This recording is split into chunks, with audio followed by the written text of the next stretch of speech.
بسم اللہ الرحمن الرحیم۔ عذاب قبر حق ہے۔ قرآن مجید کی کئی آیتوں سے عذاب قبر ثابت ہے۔ ارشاد ربانی ہے، وہ لوگ برزخ میں صبح اور شام آگ کے سامنے لائے جاتے ہیں، اور جس روز قیامت قائم ہوگی حکم ہوگا فرعون والوں کو ماں فرعون کے نہایت سخت آگ میں داخل کرو۔ اس آیت میں فرعونیوں کا عالم برزخ میں عذاب قبر میں مبتلا ہونا صراحتاً مذکور ہے۔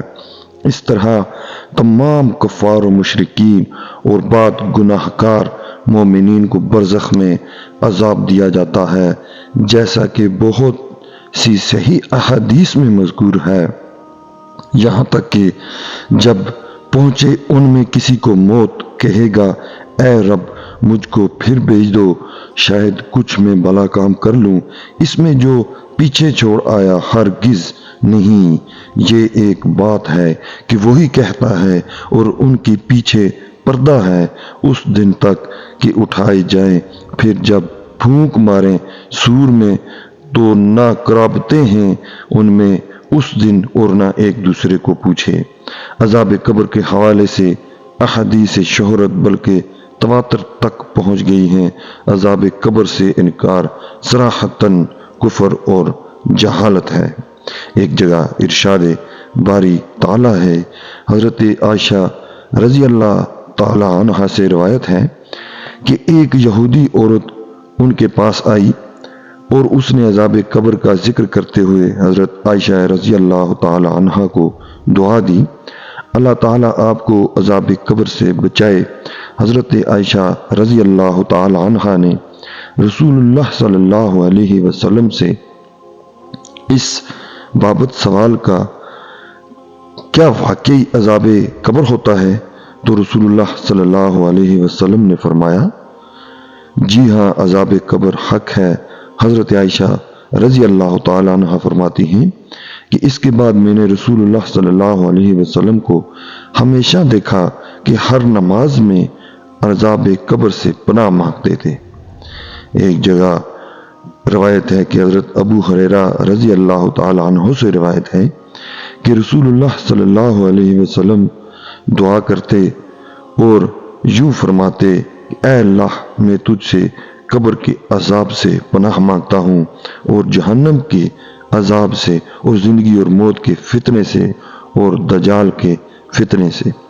حضرت ابن عباس رضی اللہ تعالی عنہ سے مروی ہے کہ حضور اکرم صلی اللہ علیہ وسلم مدینہ یا مکہ کے کسی باغ سے گزرے، اتنے میں دو انسانوں کی آواز سنی جن کو قبر میں عذاب دیا جا رہا تھا۔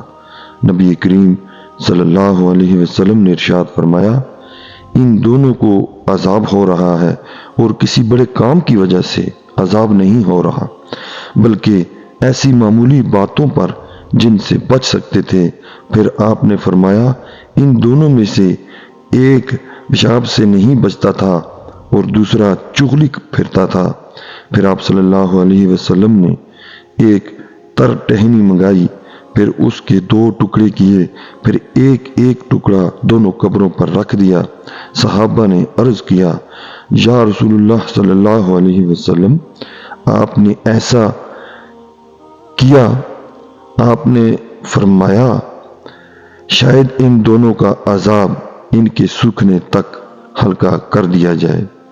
حضرت عثمان غنی رضی اللہ تعالی عنہ جب کسی قبر کے پاس کھڑے ہوتے تو اس قدر روتے کہ داڑھی مبارک تر ہو جاتی تھی۔ سوال کیا گیا کہ آپ جنت و دوزخ کا تذکرہ کر کے نہیں روتے اور قبر کو دیکھ کر اس قدر روتے ہیں؟ حضرت عثمان رضی اللہ تعالی عنہ نے جواب دیا کہ رسول اللہ صلی اللہ علیہ وسلم نے فرمایا ہے، بے شک قبر آخرت کی منزلوں میں سے پہلی منزل ہے، سو اگر اس سے نجات پائی تو اس کے بعد کی منزلیں اس سے زیادہ آسان ہیں، اور اگر نجات نہ پائی تو اس کے بعد کی منزلیں اس سے زیادہ سخت ہیں۔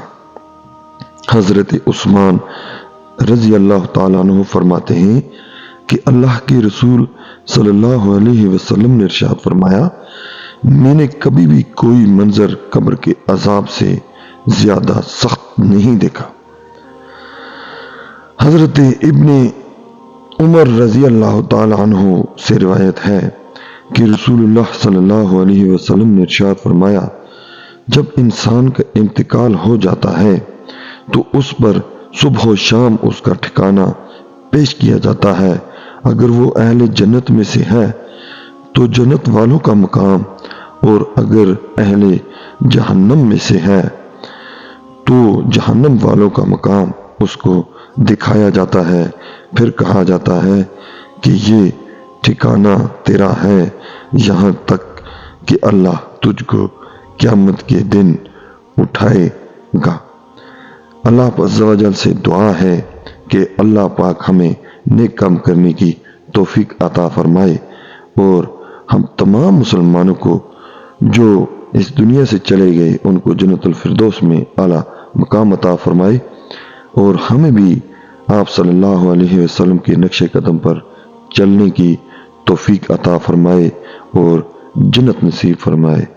آمین ثم آمین۔